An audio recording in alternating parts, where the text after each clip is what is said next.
The golden sun had barely risen above the rooftops of Zamunda, casting warm amber streaks across the cobbled roads, when the guards at the royal gate shifted in their polished sandals. A rooster crowed somewhere in the distance, and the scent of fresh akara being fried wafted in from the nearby market. It was a new day in the kingdom, and with it came the same old visitor. "Look sharp, he's coming again," muttered Obasi, the younger of the two palace guards, nudging his senior with his elbow. "Jabari?" grunted Dogo, scratching his beard as he straightened. "Of course he is. Like the sun and the tide, that one is never late." As if on cue, a figure appeared through the haze of morning mist. Bent slightly at the waist, leaning on a crooked wooden cane, and draped in a cloak of threadbare fabrics, Jabari made his way toward the palace. His feet were bare, calloused from years of walking. His beard, once black, had grayed unevenly. And yet his eyes, deep, brown, and unreadable, held a strange calm, as if he saw something beyond what others could. "Halt!" Obasi stepped forward, his tone routine. "State your business." Jabari stopped, bowed his head lightly. "Peace be upon this palace. I am only here to greet the king and ask, as I do every day, for a little food to carry me through." Dogo rolled his eyes. "Why not try something new, old man?" "You've been asking for the same thing for 10 years. Jabari chuckled softly. "And have I ever left without blessing your post?" Obasi smirked. "That's true. My joints don't ache no more ever since he started blessing me." "Juju," Dogo muttered under his breath. "All right, go in, but don't dawdle." Jabari bowed once again, clutching his staff as he continued slowly through the gates. The marble steps of the palace shimmered under the morning light. Palm trees rustled in the courtyard. Servants swept the tiled floors with rhythmic precision. Inside, in the great hall, King Adisa sat on his carved ivory throne, draped in flowing red robes and wearing a crown adorned with coral beads and gold. His face was serene, but his eyes flickered with the weariness of a ruler who had heard one too many complaints. "Your Majesty," boomed a herald, "the beggar Jabari returns." The courtiers in the room rolled their eyes. Some chuckled, a few whispered. King Adasa raised a hand to silence them. "Let him come forward." Jabari approached slowly, his cane tapping softly on the polished floor. He stood at a respectful distance and bowed. "My king, I greet you." "Jabari," the king replied, "what brings you here today?" Jabari smiled. "The same hunger, my king, but not just of the belly, of the heart, to be seen, to be remembered, even in passing." A few nobles snorted in amusement. Adisa leaned forward slightly. "You are not tired of this routine, old man?" Jabari's gaze didn't flinch. "Are you tired of giving, my king?" That stirred murmurs across the hall. The king raised an eyebrow. "You've never asked for anything more than food. You've never begged for riches, land, or favor. Why? Because the soul that begs for everything gains nothing, and the one that waits patiently is never forgotten by the gods." Silence fell for a moment. Even the courtiers had nothing to say to that. King Adisa sat back thoughtfully. "You speak like a philosopher, but dress like a ghost." Jabari chuckled. "Clothes are but cloth, my king. What matters is what covers the heart." Adisa waved a hand. "Fine, bring him food. Fresh bread, not yesterday's scraps." A servant rushed out. Jabari bowed. "May your generosity return to you tenfold." As he turned to leave, Adisa called out, "Tell me, Jabari, what do you dream of at night?" Jabari paused. "Of a time when kings and beggars sit at the same table, and neither one knows who is who." Then he was gone, his cane tapping rhythmically down the hall. The king stared after him for a long moment, his face unreadable. Later that afternoon, the air inside the palace grew thick, not from heat, but from the restless murmurs of Adisa's court. The nobles gathered in clusters beneath the ornate pillars, their colorful agbadas and wrappers brushing softly against the tiled floor as they whispered and gossiped behind jeweled fingers. "That beggar again?"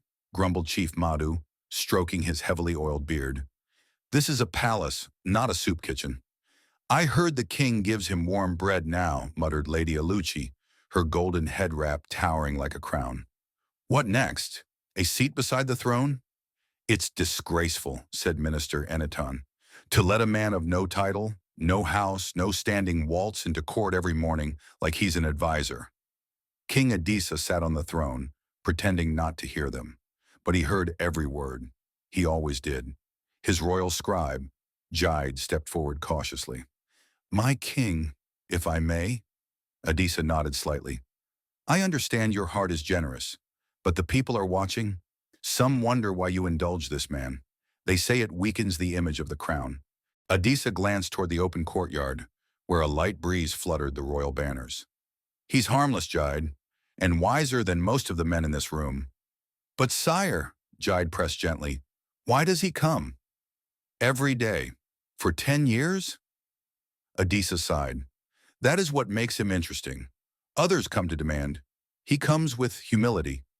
But what if it's an act? Now the king's voice lowered. Then let the gods judge him. Until then, he has my bread. Meanwhile, down in the bustling heart of Zamunda, the market pulsed with life. Vendors shouted over one another, chickens squawked in wooden cages, and the scent of grilled suya filled the air. Shoppers bartered with quick tongues and quicker hands. In the corner near the well, Jabari sat on a worn wooden bench, eating the bread given to him. Children ran past him giggling, their laughter echoing off the stalls. A young boy stopped suddenly. Baba Jabari! Baba Jabari! Jabari looked up, smiling. Ah, Kofi, come, sit with me.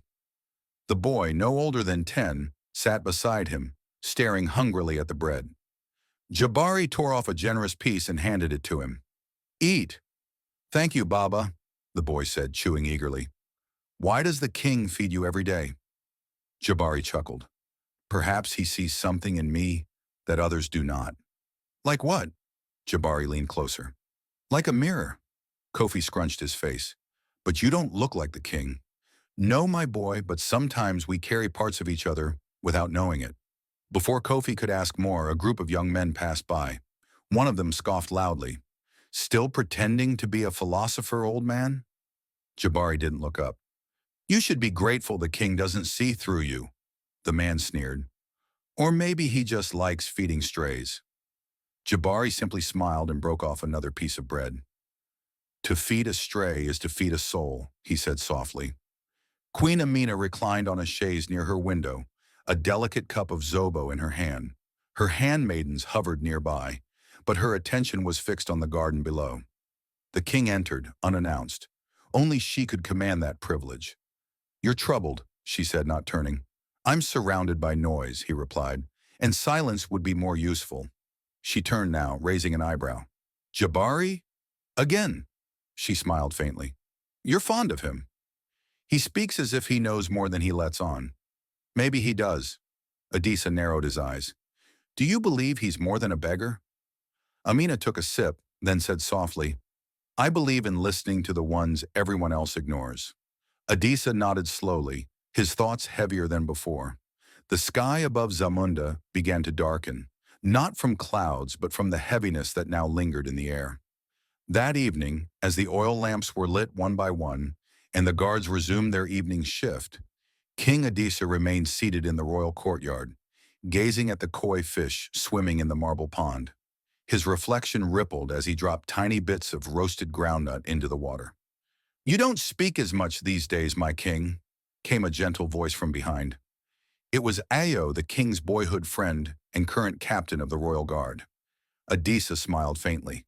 Maybe I have grown tired of my own thoughts. Ayo took a seat beside him without waiting for permission. Is it Jabari again? Adisa said nothing at first, then asked, Do you believe he could be something else? A spy? A mystic? A con man? Ayo exhaled deeply. He's consistent, I'll give him that. No one in this kingdom shows up to the same gate every day for a decade without purpose. That's what haunts me, Adisa muttered. What does he want? Have you asked? I have. And, Adisa stared into the pond, he only speaks in parables. Inside the palace kitchen, pots clanged, spices sizzled, and the aroma of pepper stew filled the air. Cook Aid, a stout man with arms like yam tubers, stirred a large pot while muttering under his breath. Giving royal bread to a beggar? Humph. The king is too soft. His assistant, Nena, chuckled. You've said that every day this week, and I'll say it again tomorrow. The man's mad. You know that, right? Nena leaned in with a mischievous grin. You want to do something about it? Cook Aide paused. Like what? She whispered something into his ear. He blinked. You're insane, he muttered. But it would put an end to this madness. The sun rose again over Zamunda. Roosters crowed. Market stalls creaked open. And as expected, Jabari returned to the palace gate. Obasi smiled. Morning, Baba Jabari. You know the routine. Jabari bowed. Peace to your post, my son. He was ushered in. This time the court was more silent than usual as he entered. Even the nobles for once didn't chuckle. They merely watched. Adisa sat upright on the throne, his fingers steepled beneath his chin. Jabari bowed. My king. Welcome again, Adisa said. Your bread awaits. The same servant brought it forward, a warm loaf with a drizzle of honey and a side of fried plantains. Jabari smiled, bowed, and turned to leave as usual. But just as he reached the courtyard, he paused. Then slowly, without a word, he turned back toward the throne. My king, he said, may I share this meal with your children today? They always greet me kindly when I pass. Adisa hesitated. His children, seated quietly on cushions to the side, looked up eagerly. The youngest, little Zara, clapped her hands. Yes, Papa, we like Baba Jabari. A knot formed in Adisa's stomach. He nodded slowly. If you wish. Under the mango tree, Jabari sat cross-legged on the grass with the children. Prince Toby, the eldest, tore off pieces of the bread and handed them around. Jabari smiled at each child, telling them a story of a lion who once disguised himself as a goat to learn humility. The children laughed and begged for more. But not long after, Zara's laughter stopped. Baba, she whispered, clutching her stomach. My belly hurts. Prince Toby frowned. Mine too. Jabari's eyes darkened instantly. Stop eating, he commanded, but it was too late. Within moments, the palace descended into panic. Servants screamed. A physician was summoned. The queen, white with fear, held Zara in her arms. They've been poisoned, the physician shouted. Adisa stormed into the garden, his robe flying behind him. He grabbed Jabari by the front of his rags. What did you do? Jabari did not flinch. I ate the same bread, my king, he said softly. Someone tried to poison me. Adisa's grip loosened. His eyes widened. Guards, he barked. Find out who prepared the food. Hours later, Cook Ahde and Nena knelt on the cold dungeon floor, faces pale with fear. Adisa stood over them, face like stone. You dared to use my children to kill a beggar? It wasn't supposed to, Ade stammered. We didn't know. Silence, Adisa thundered. You don't understand what you've done. Then slowly, Adisa turned to Jabari, who stood silently at the back of the chamber. Why did you give the food to them? Jabari's eyes were sorrowful. Because I was not hungry today, and the children were kind to me.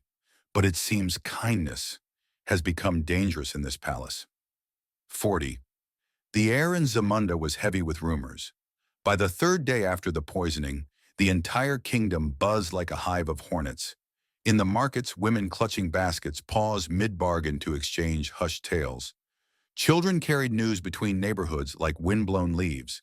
In the palace, the servants walked on eggshells, afraid to utter anything louder than a whisper. Did you hear? A tradar's wife murmured to her friend, arranging tomatoes on a mat. They say the beggar survived the poisoned bread without a scratch. I heard he healed the prince and princess just by touching their heads. They say he's not even a beggar at all, but a spirit, or maybe a cursed prince, or a god. Whatever the truth was, one thing became clear.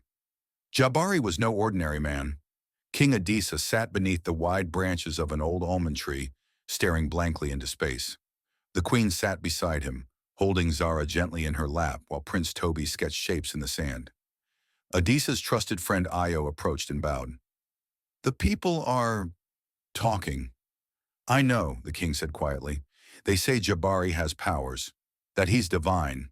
Adisa laughed bitterly. They'd worship a goat if it wore gold. But what if they're right? Adisa turned sharply. Ayo, don't tell me you believe that. I saw the same thing you did, Io replied, folding his arms. He ate the bread. The children ate the bread, yet only they were poisoned. That's coincidence. Or it's a sign. Odessa rose, pacing. If Jabari is more than what he seems, then why does he come to beg every day? What does he want from me? Io shrugged. Maybe nothing. Odessa stopped pacing. Number, everyone wants something. He turned toward Io, face taut. Find out who he is. Everything. Where he sleeps. Who he talks to. I want answers. Beneath a rusted tin awning at the edge of the kingdom, Jabari sat in front of a low-burning fire. A pot of yam boiled slowly. He hummed a tune, ancient and haunting, his eyes watching the flicker of the flames. A soft knock came at the edge of the wooden gate. He didn't turn. I've been expecting you, he said. Ao stepped into the small courtyard, helmet in hand. You knew I'd come? Jabari nodded slowly. The king is a man of thought, and thought always leads to curiosity. Ao sat on a low stool across from him. You saved the children. That's not something a regular man could have done. I did what was right. Are you who you say you are? Jabari looked at him, the firelight dancing in his eyes. I have never said who I am. Ao frowned. Then tell me now. Jabari smiled. And if I did, would you believe it? I'll decide. Jabari stirred the pot. Very well. I was once a man of robes like your king, a man of land, wealth, title, until I lost everything. How? Jabari's face darkened. Because pride blinds, and when you can no longer see others, the gods take away your sight completely. He looked up. That's the difference between Odessa and the man I used to be. Odessa still sees, even if he does not yet understand. The next day the court was buzzing again, but this time no one mocked. Odessa sat on the throne, tapping his fingers restlessly. Bring him, he ordered. Jabari was ushered in again, but the atmosphere had shifted. There was no laughter, no whispers, just silence and curiosity. Odessa leaned forward. I hear things, Jabari, that you are more than what you pretend to be. Jabari smiled. What do you believe, my king? I believe I don't know what to believe anymore. That is the beginning of wisdom. Odessa stood and descended the steps of his throne. Now, face to face with Jabari, he said, no riddles, no parables. I want to know the truth. Who are you? Jabari met his gaze. I am the reminder you asked for. Odessa frowned. What does that mean? Jabari's voice was steady. You once prayed for wisdom to lead your people. You asked the gods not to let your heart grow cold, not to forget what it feels like to need. The king froze. I did. Years ago, when I was first crowned. Jabari nodded. And so I was sent. Gas echoed across the hall. Sent by whom? Odessa asked. But Jabari only smiled. That night the sky over Zamunda pulsed with strange energy. The moon hung low, heavy and round like an ancient eye. And even the dogs in the alleyways barked uneasily, as if they too sensed that something had shifted in the winds of fate. Within the palace walls, Odessa could not sleep. He paced the marble floor of his chamber, hands behind his back, replaying Jabari's words again and again. You once prayed for wisdom, and so I was sent. By whom? He'd asked, but the beggar had only smiled. At first light, the king gathered his advisors, his voice resolute. I want a full audience, he said. The people, the court, the priests, everyone. Your Majesty, Minister Anaton began cautiously. Surely you're not going to entertain this spirit tale in public? Odessa stared at him coldly. If what Jabari says is true, we have already been entertaining him for a decade. And if it is not true, then let us know it in the open. Either way, Zamunda deserves the truth. He slammed his staff on the marble. Summon the people. By midday, the plaza before the palace was full. Nobles stood beside market women. Young boys climbed onto tree branches and rooftops. Even travelers from neighboring towns lingered in the crowd, drawn by the stories that had spread like wildfire. In the center of it all, Jabari stood calmly, surrounded by silence. Odessa appeared on the palace steps, flanked by his children, the queen, and Io. He raised his arms. People of Zamunda, you know this man. For 10 years you have watched him walk among us. Some laughed, some ignored, some gave out of pity or habit. But now he speaks of gods, of fate, of hidden truths. And so I ask him, before all of you, who are you really, Jabari? The crowd hushed. Jabari looked out over the sea of faces. I am what I've always been. A reminder. Of what? Someone shouted from the crowd. Jabari raised his hand, his voice deepening in a way that didn't feel entirely mortal. A reminder that kings are not gods and that a throne is only as strong as the man who kneels beside it. That what you throw away in disgust today may be what saves your crown tomorrow. The wind picked up, swirling dust through the plaza. The banners flapped loudly. People glanced at one another nervously. Then something astonishing happened. Jabari stepped forward and removed his cloak. Beneath the rags was a tunic of royal cloth. Faded and frayed, yes, but unmistakably noble, woven with the ancient sigil of the House of Ogunladai. A gasp rippled through the crowd. That's a royal emblem, someone cried. An elder in the front row dropped his staff in shock. I remember it. From when I was a boy. It's the mark of Prince Oluwafemi, the king's older brother. Adisa staggered back. That's impossible, he whispered. Jabari turned to him, eyes soft but steady. I am what remains of Oluwafemi, your brother. The queen gasped and pulled the children close. I was thought dead, Jabari continued, disgraced and banished after refusing to wage war on innocent people. Our father called it treason. I called it conscience. Adisa dropped to his knees.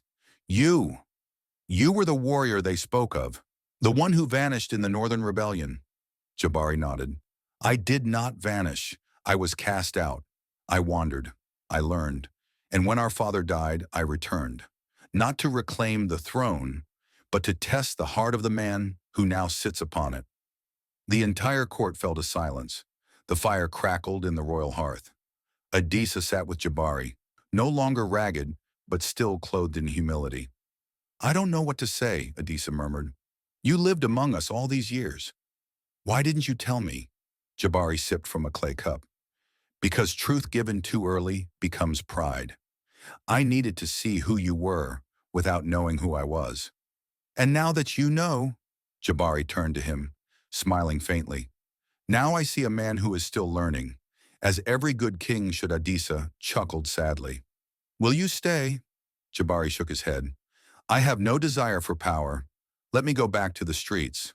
I will serve Zamunda in the way I know best, reminding us all not to forget. But you'll return?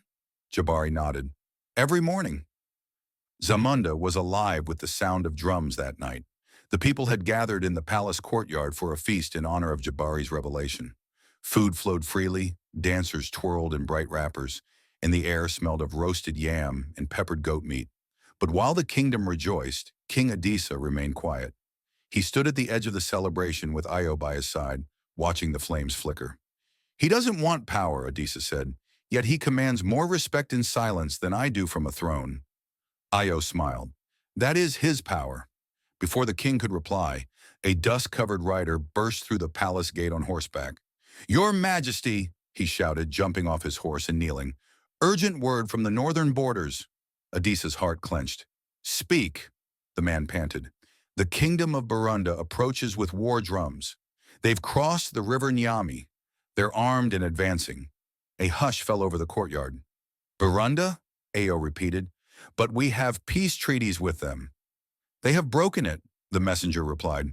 They seek conquest. All eyes turned to Adisa. He looked to the crowd, then at Jabari, who stood in the shadows near the gate, arms folded. Brother, Adisa called out, what would you do?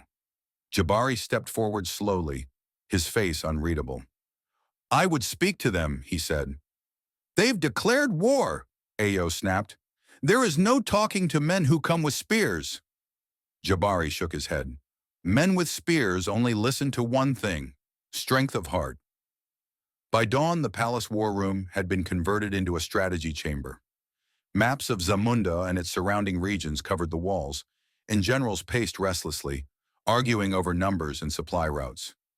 Jabari sat silently near the back, watching. We'll march 20,000 to the Nyami crossing, barked General Akandi.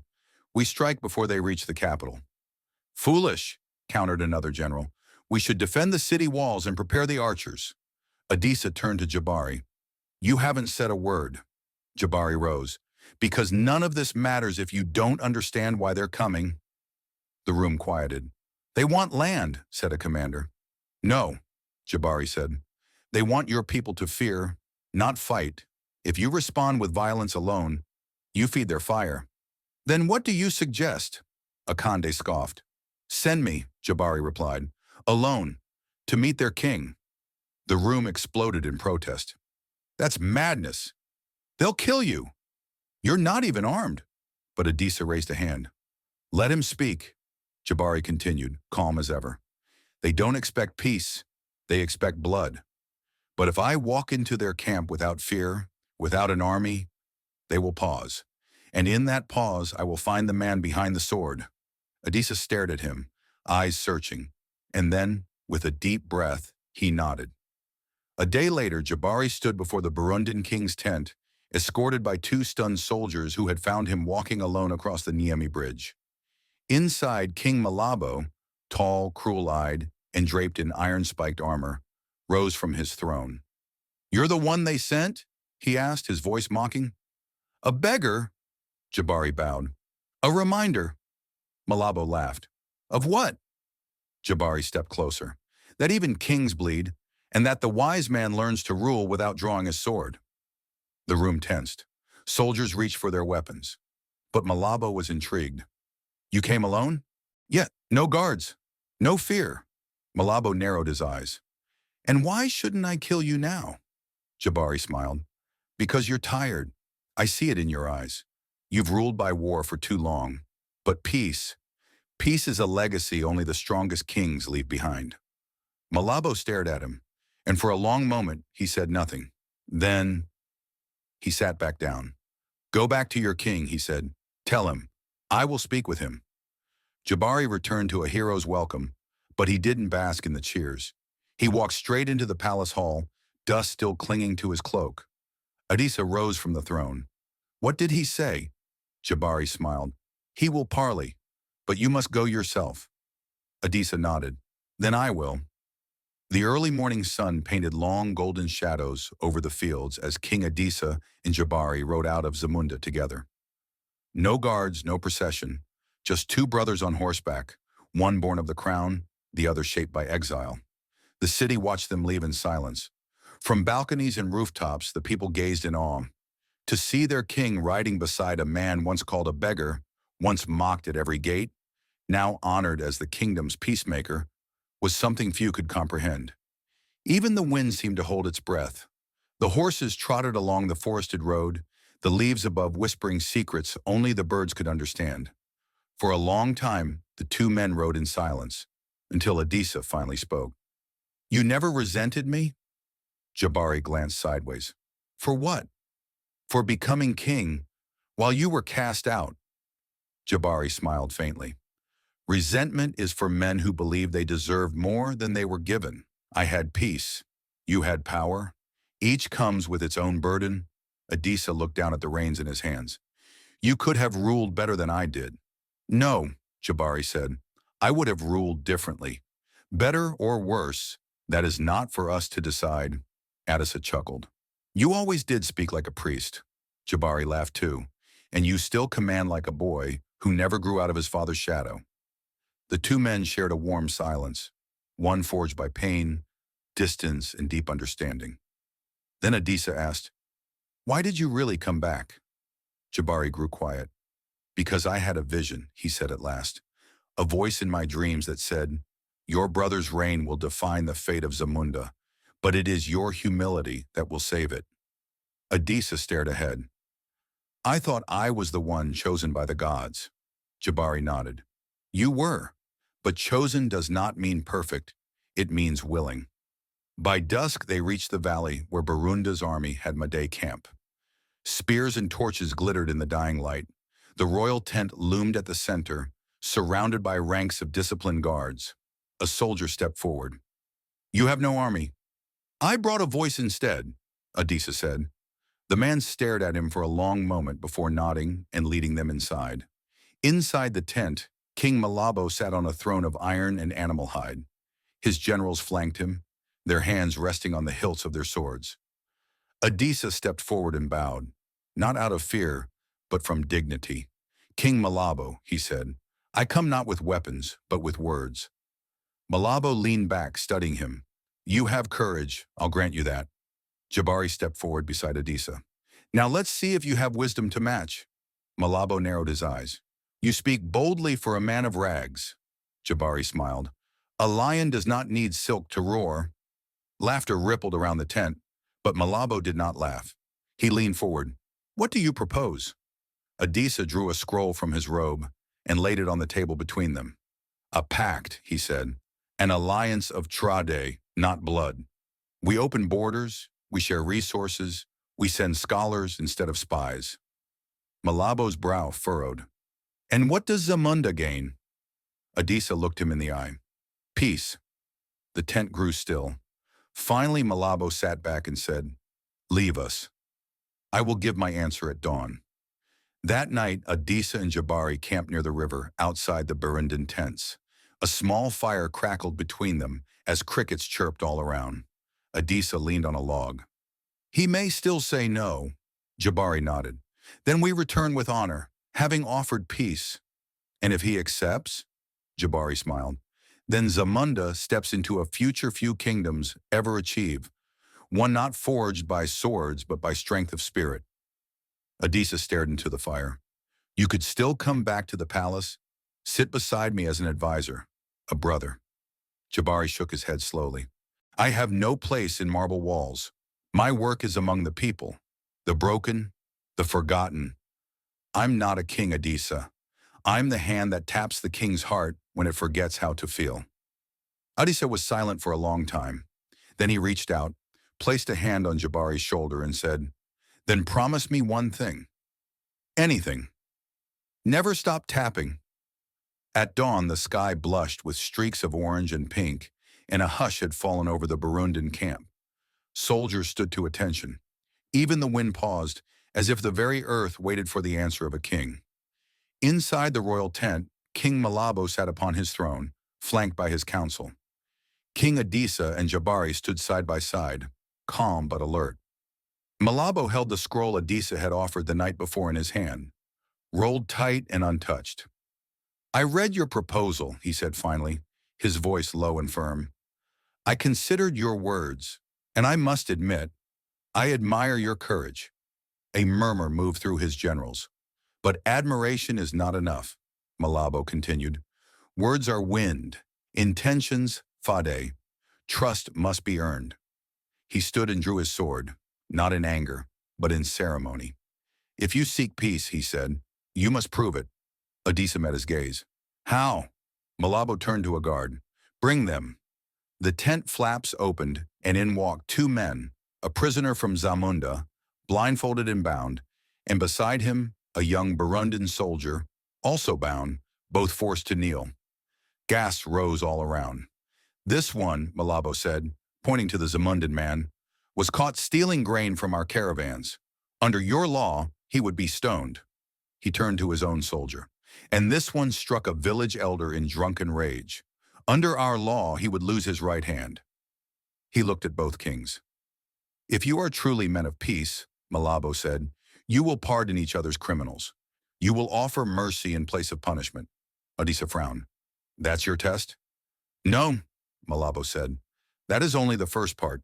He walked between the two prisoners. The second part is this. Each king must punish his own, publicly, to prove that peace does not make them weak.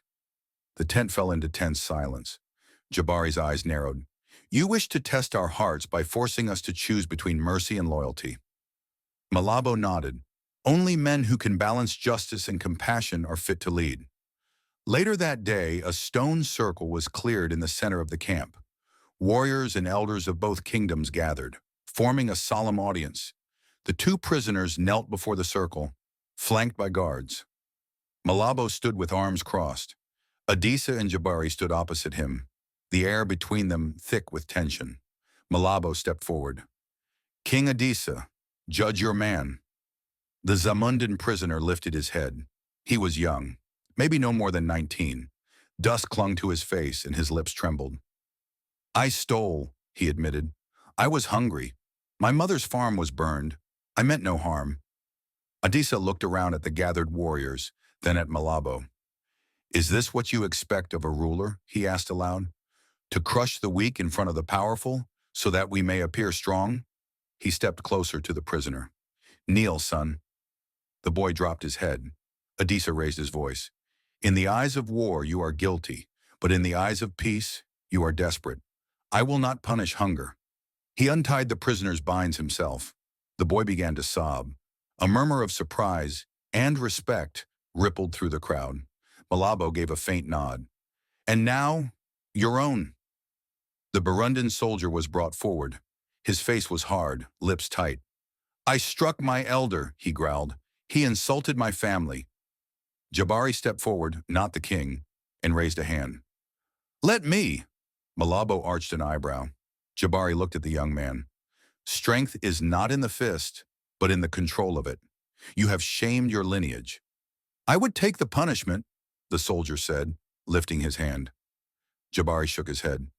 You are not forgiven, not yet, but you are given a chance. He turned to the gathered Burundan council. Let him serve that elder for 1 year, every day, carry his firewood, clean his compound, and eat only after the elder has eaten. Gasps. That is no punishment, one general growled. It is the greater punishment, Jabari replied, because it teaches humility, not fear. Malabo was quiet. Then, slowly, he smiled. Zamunda has changed, and I see why. He stepped forward, drawing a dagger from his belt. King Adisa, if you will have it, let this Blade cut the scroll of war. Adisa nodded, stepped forward, and together they sliced the war decree in half. Cheers erupted across the camp. The road back to Zamunda was bright with song and celebration. Villagers lined the streets throwing petals and waving fabric in the air. But Jabari rode behind the king in silence, as always. In the palace, a feast was held, and Adisa raised a goblet high. To my brother, not of crown, but of spirit, the beggar who saved a kingdom. Jabari raised his clay cup in return. To the king who learned to kneel. The sun hung high over Zamunda as the palace buzzed with celebration. Drums beat like a joyful heartbeat. Dancers spun in bright wrappers across the marble courtyard. Children ran barefoot, tossing flower petals, while servants passed steaming trays of jollof rice and spicy goat meat. The threat of war was gone. The people sang a new name with pride. Jabari the Wise. Scene change. The royal balcony. From above, Jabari watched silently as the crowd chanted his name. He stood beside Adisa on the royal balcony, his posture relaxed, eyes soft. You could command this city now, Adisa said with a small smile. You've become more beloved than the crown itself. Jabari shook his head gently. Fame fades. Stories remain. Let the people tell this one when I'm gone. Adisa turned toward him, a flicker of concern in his eyes. Gone? Jabari didn't answer right away. Instead, he looked out over the rooftops of Zamunda, at the winding roads, the river that shimmered in the sun, the laughter rising from the marketplace. I've stayed long enough. Adisa's voice dropped. You're leaving. Jabari nodded. Peace has come. My purpose here is complete. But you're my brother, Adisa said, his voice tight. And more than that, you are the soul of this kingdom. How can you leave now? Jabari turned to him. Because my brother, I am not the soul. The people are, and you must learn to lead them without leaning on me. Adisa looked away, jaw clenched. Then at least let me honor you. A statue, a title, something. Jabari chuckled. Statues are for men who wish to be remembered. I only wish to be understood. Scene change, the Queen's garden. Later that evening, Queen Amina found Jabari in the garden, trimming herbs beside one of the royal cooks. You taught my children more in a week than our tutors have in years, she said softly. Jabari smiled. Children listen not with the ears, but with the heart, and the heart trusts what it feels is true. Zara came running barefoot through the grass. Baba Jabari, are you really leaving? Jabari scooped her up, holding her gently. Yes, my little sunshine. Don't go. she whispered. He smiled. When you miss me, close your eyes and say, what would Baba Jabari do? Then follow the answer. She clung to his neck, and for the first time in years, tears welled in his eyes. Scene change. The throne room, one last time before dawn. Jabari stepped quietly into the empty throne room. He bowed to the throne, not to the king, but to what it symbolized. Then he knelt and placed a small, carved wooden figure at its base. It was a lion with a crown, its eyes closed, its posture peaceful. Ao entered, watching from the doorway. No farewell speech? He asked. Jabari stood and turned. Farewells are for men who leave. I'll never really be gone. Ao stepped forward and embraced him. Thank you, my friend. You saved us all. Jabari smiled. Number. You saved yourselves. I just reminded you how. At sunrise, the people gathered, alerted by whispers and instinct. Jabari stood by the palace gate, wearing his old cloak once again, the same tattered staff in hand, the same quiet smile. Adisa arrived with his family. The king did not stop him. He did not ask again. He simply placed a wrapped bundle in Jabari's hands. What is it? Jabari asked. A map, Adisa said, and letters. From every village elder, every town chief, every child who sat at your feet. Wherever you go, know that you were loved here. Jabari's throat tightened. I'll be back, he said softly. Adisa smiled. I know. With one last look, Jabari turned and walked down the path. Not as a beggar, not as a prince, but as a story. 10 years had passed. Zamunda thrived. Its markets bustled. Its people prospered. Its children sang songs of peace, not war. And at the heart of it all sat King Adisa, older now, silver touching his temples, his voice slower, but deeper, wiser. He had ruled with compassion, not because of decrees, not because of fear, but because of a man named Jabari, whose footsteps had echoed louder than any trumpet. In the quiet of the palace archives, young scholars pored over scrolls and books. One girl, no older than 12, pointed to a carved tablet. Master Ife, who is this? She asked. The old scribe looked over his glasses. Ah, that is the humble one, the beggar of the palace gate. Though in truth he was much more than that. Did he really speak to kings? The scribe nodded. And Made them listen. She frowned. But why doesn't he have a statue? Eve chuckled. Because he didn't want to be worshipped. He wanted to be remembered in actions, not stone. He closed the book. Come, let me tell you how a man with nothing taught us everything. Far from the palace, in the hilly village of Takunji, an old man with a wooden staff arrived at a schoolhouse just before the rains. He had a weathered cloak and walked with a limp, yet his voice was clear, and his eyes burned with the same mysterious light Jabari once had. The children gathered eagerly. Tell us a story, they shouted. The man leaned against his cane, smiled and said, Once, there was a kingdom so rich it forgot how to see its poor. And a man so poor, he became the richest soul in the land. He sat, and as he spoke, villagers gathered, old and young, farmers and weavers. The tale he told was familiar to some. For others, it was new, but all listened as if their lives depended on it. Because stories like that, the kind that echo across generations, do not end. They become seeds. Back in Zamunda, in a quiet corner of the garden behind the palace, there stood no statue, only a bench, and beside it, a wooden carving of a lion with its eyes closed, placed there so long ago. Every week, King Adisa would sit there, sometimes with his children, sometimes alone, and when visitors asked what it meant, he would smile and say, that is the place where a king was reminded how to be a man. Moral of the story: true power lies not in the crown, but in compassion. And the smallest voice, if honest, can speak louder than the greatest throne.